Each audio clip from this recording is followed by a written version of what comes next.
6:40 here on Breakfast Television. Time now to say good morning to Mike Eppel for the latest in business news. And on this Tuesday morning, Mike, we're going to be getting some more information when it comes to the cost of living. And you're just going to have to, we want to just cross fingers and hope for the best.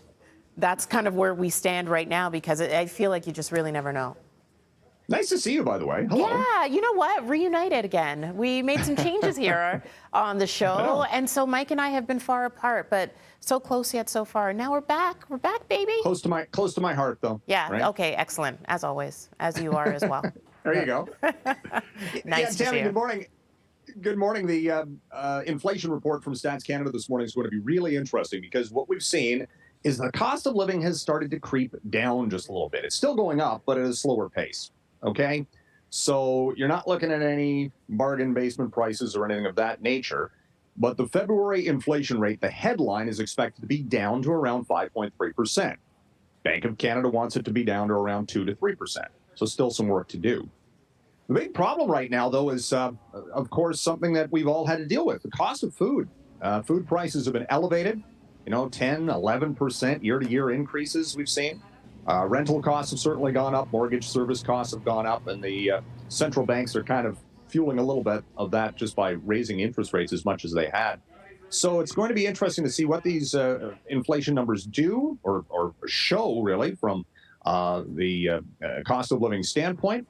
And then we start making these calculations. Okay, if inflation's coming down, does the Bank of Canada need to raise interest rates again? Well, that'll be determined by the pace of inflation and the labor market and such. And the other problem right now, Tammie, is the fact that, look, you've got big stresses in the global financial system, the banks, a couple of bank failures and buyouts caused by interest rates going up. So does that kind of tie the hands of the central banks from raising interest rates all that much more? Oh, and by the way, we're a week away from the federal budget.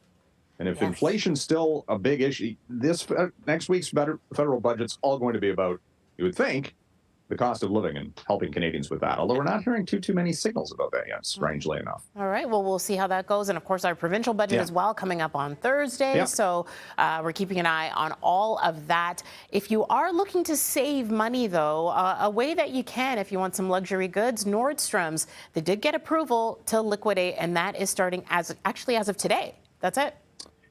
Yeah, and it's going to be interesting to see if they follow the Target and the Sears Canada shutdowns, because remember when those two retailers were liquidated, people went in the first day going, oh, we're going to get things at 50% off. Not so much. What was it, like 20 or 25%? And people came away going, that's it? That's all I'm saving? Well, we'll see how this sales process goes for Nordstrom. And keep in mind, the prices are pretty expensive to begin with for a lot of their items.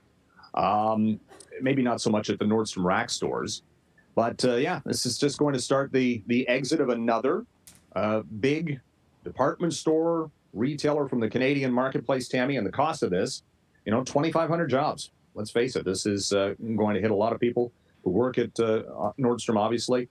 And the exit, 13 stores to close, a lot of real estate that's going to be available now. How does the Eaton Center fill that space at the north end of the shopping mall and elsewhere?